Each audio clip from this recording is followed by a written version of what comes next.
subscriber Katie has sent me 3 more of her creepy encounters of the non-paranormal type. We have actually done an episode with Katie's stories not too long ago, but here are 3 more, and let me tell you, they are terrifying and disturbing. So with that being said, and of course, as always, without any further ado, let's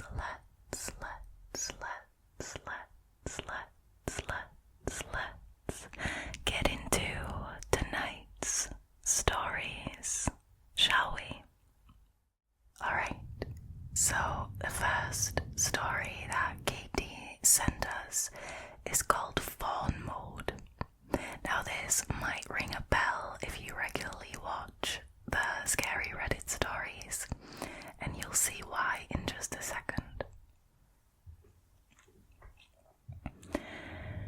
Not so long ago, here on the channel, I read a story about a girl who used so-called fawn mode. This made me think of that one time I was fawning like crazy, and here is why. I was walking home when a big dude appeared right in front of me out of his gate.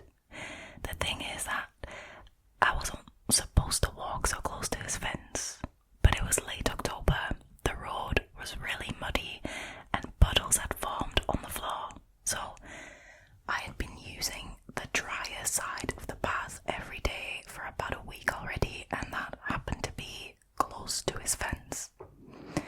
Now the dude literally blocked me on the spot, looked at me and said, "Hi, I think you want to come in and have a look at what I've got here." Now, that was really random. Of course, I immediately knew something was off and he was up to no good. He even put his hand on my shoulder and he tried to push me inside, very gently though, so I'm guessing it was more like a nudge.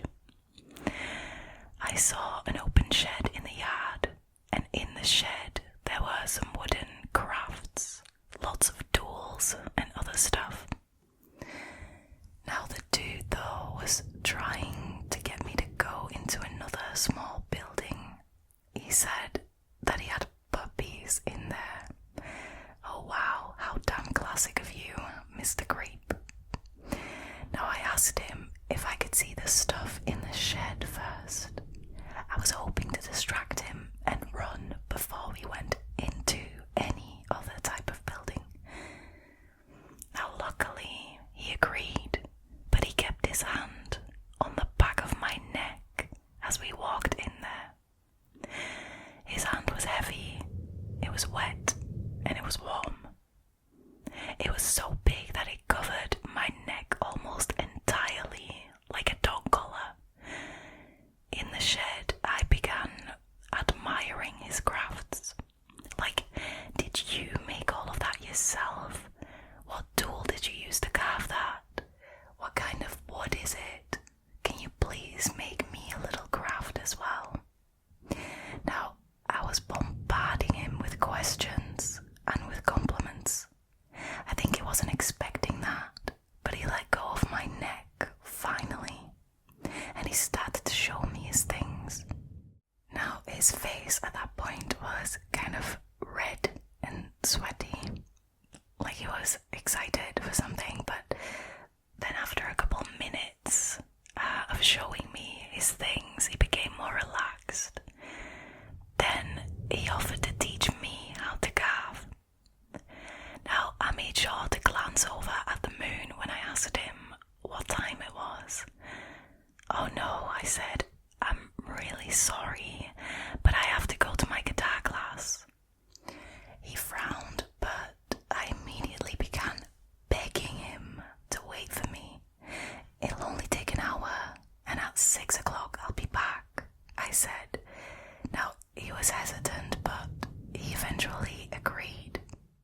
Now, I headed towards the nearest school first, to make it look like I really had a class there,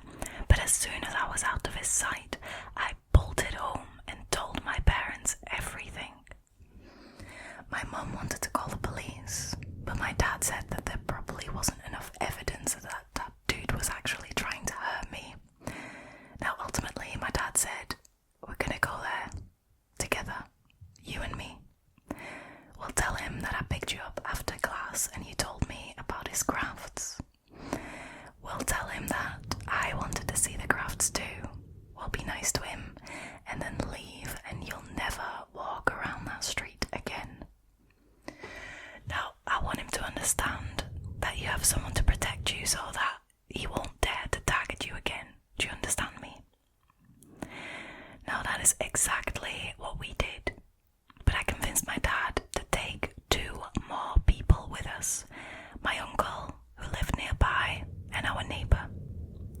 When the dude opened the door and saw me with 3 men, he looked kinda scared. My dad politely explained everything and asked if we could enter his yard. The dude was barely able to speak. He let us in, showed us a couple of his carvings and his techniques, and then we thanked him and drove away. The dude gifted me a small wooden frog figure. I pretended to be very happy, but as soon as I got in the car, I dropped it on the floor and I sat with my legs up on the seat. At home, I threw up because of all the tension that I had been through. The following day, I actually convinced my parents to report that weird guy to the police. We spoke to an officer, but like Dad had said, he couldn't do much because nothing had really happened. As far as I know, they never paid a visit to the dude. I honestly don't know what he was trying to do to me. When we were back there with my dad, he didn't even mention his puppies anymore. Probably because there were no puppies to begin with. I also think he caught me that day because he had been watching me walk along his fence regularly and he got prepared.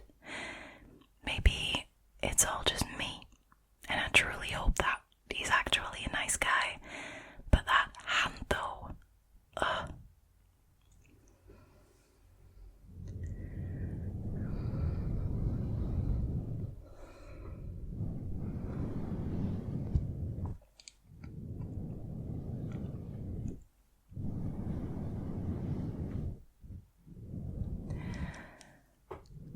Let's be real here, this guy's creep levels are off the charts. Puppies. Really? You couldn't think of anything better than puppies? Oh my goodness me, that is wild. I think the only thing that is more cliche than please come look at the puppies that I have in my musty ass suspicious shed is, do you want some candy? You know, I've got candy in my van. That is the only thing that's probably more cliche than that. Wow. Also the fact that he wrapped his hand around her neck really gave me the chills. Like, because you truly feel like you are trapped, you can't get away, right? This guy is literally holding you by your neck. That is wild. Honestly, the puppies combined with the neck thing, to me, should be enough to get the police involved. Like, that is wild. But apparently, apparently it's not enough. I do wonder, like, when is it enough? Does somebody actually need to get physically hurt or assaulted or murdered before the police can do anything? Like, at least have a little chat with him, Like, it's just so bizarre, especially when it's about a young girl. I mean, anyway, I'm very glad that Katie managed to fawn her way out of that situation that day, and I'm glad that her dad and her uncle and her neighbour stuck up for her, because that's wonderful to hear, isn't it? So yeah, I'm really glad Katie stayed safe that evening. Wow, what a story.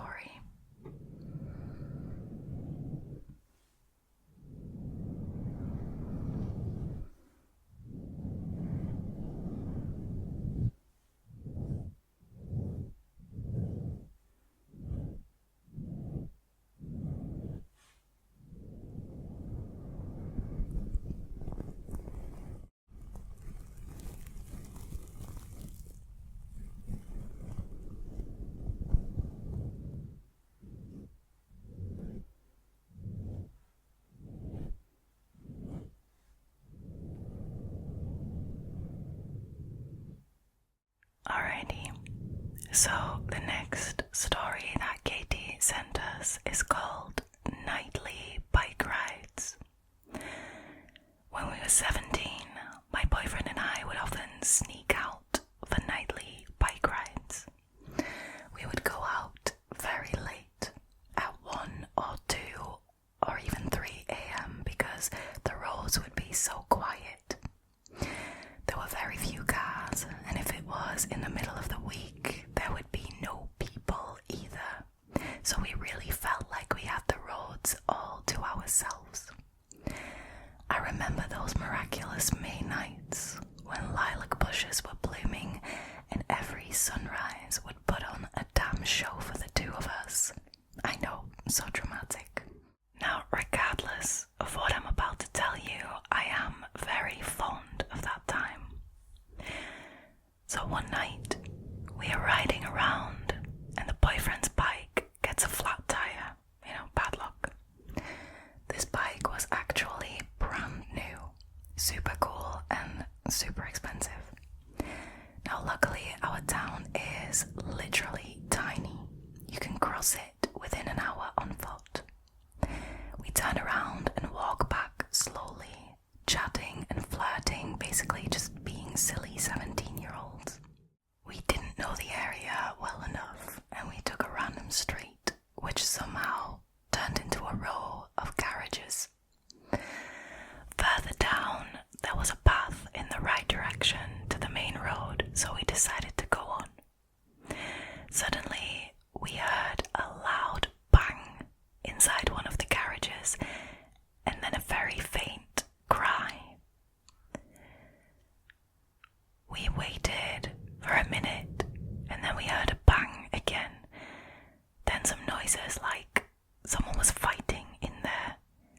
All the doors of the garages were closed and we didn't know where the noise was coming from. Until we saw how one door slightly opened and was slammed back shut, as if someone tried to run, but someone else was blocking their way. We immediately turned around and ran. Our bikes and shoes also made some noise, so I was absolutely terrified that whoever it was in that garage would hear us and chase us down. My boyfriend shoved his bike into some bushes, took my bike and told me to sit on the frame. Then he rode us as fast and as far as he could. The next day, my boyfriend's dad drove to that place to find the bike, and luckily it was right where we had left it. Now I regret so much that we didn't call the police that night. Someone there needed help, but I'm not really sure if the police would have believed us anyway. After that night, we stopped our nightly bike rides, and only a couple of years ago, we ventured out again. But on a very big road and in a completely different, safer part of town. It's been over 10 years and we both think to this day that it might have been a rape or something in that garage.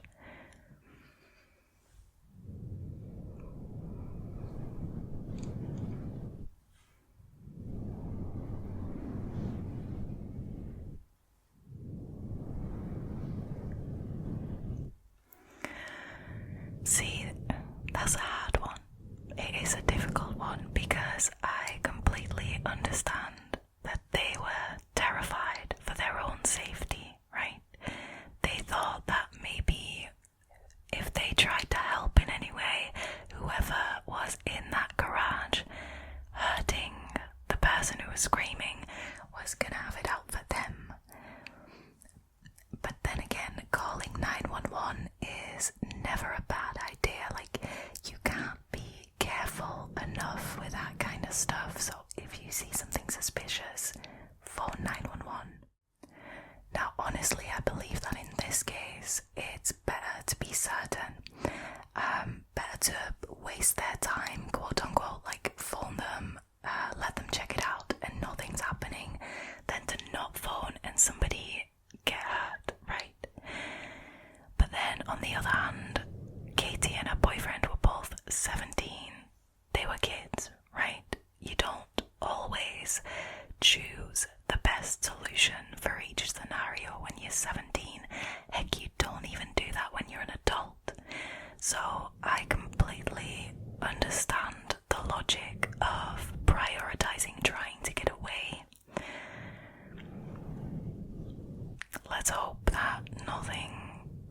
serious what's going on in there, even though it doesn't sound good, does it?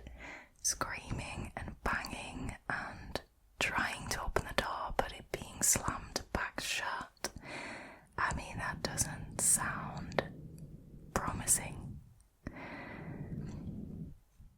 I think the thing that we can take away from this story is that if you ever see someone who you suspect might be in danger, don't wait, just phone 911 just to be safe.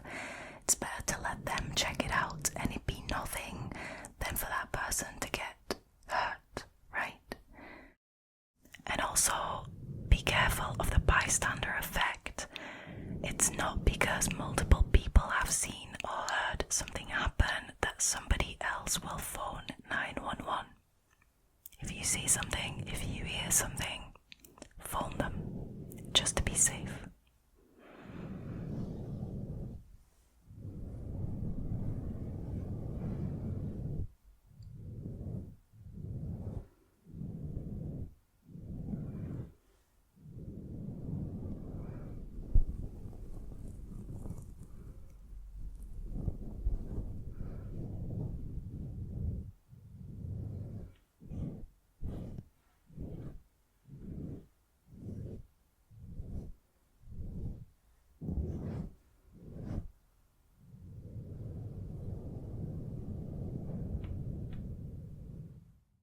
Alrighty, the last story for tonight is called The Man in the Middle of the Road.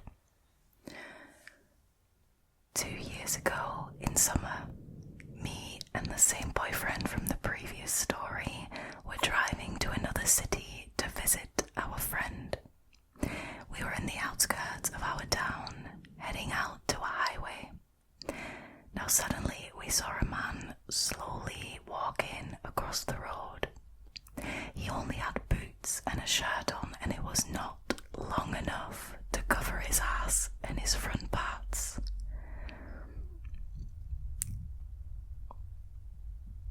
Okay, he was shaking and twitching. Obviously, he was having a hard time connecting to reality, so clearly he was on something, right? This doesn't just happen. Okay, he was also scratching his face and neck really hard, so he was all covered in blood. Wow, that is extreme, man. Now my boyfriend stopped the car and was going to get out and try to help the man. No, I would not recommend that. But I panicked and demanded that he stay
same.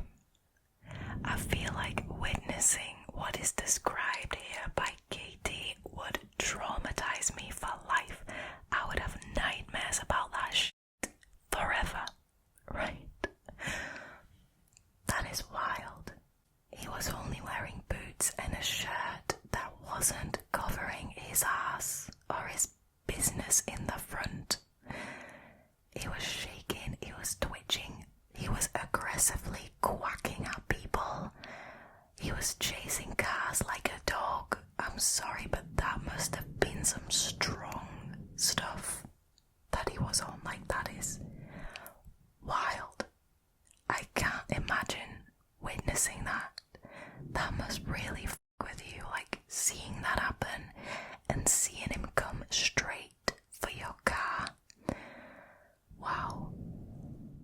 I feel like reading this description, like as it was written down here by Katie, it reminds me of The Walking not The Walking Dead, The Last of Us, that video game.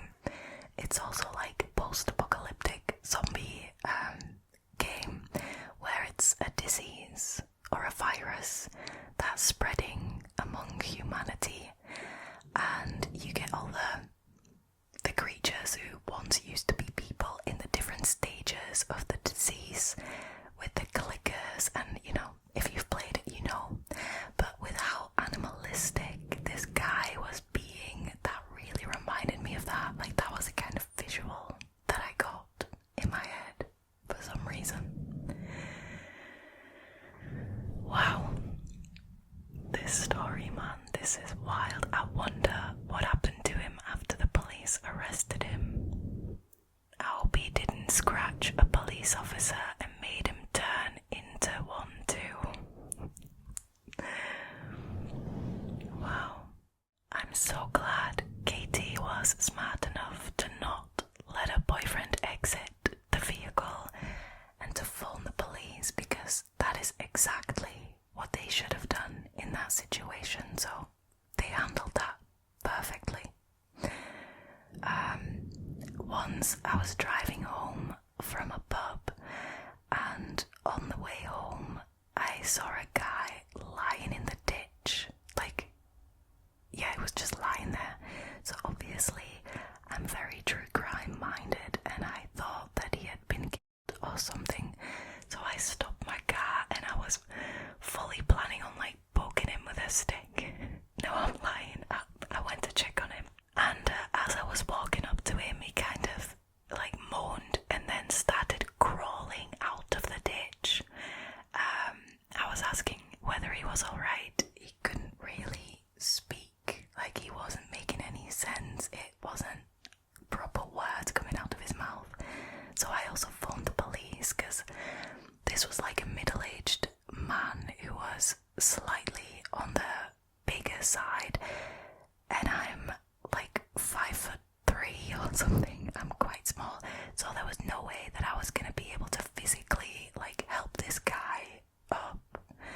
So I phoned the police and I told them that I thought like he was drunk, because it was like nighttime.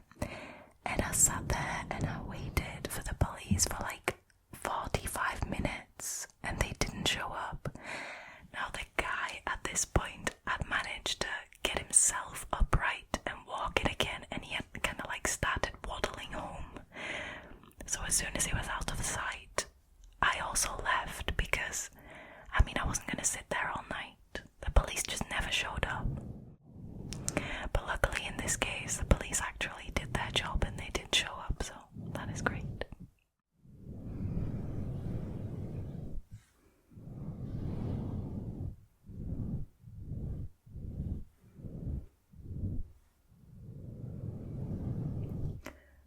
You guys, that was it for tonight's scary stories.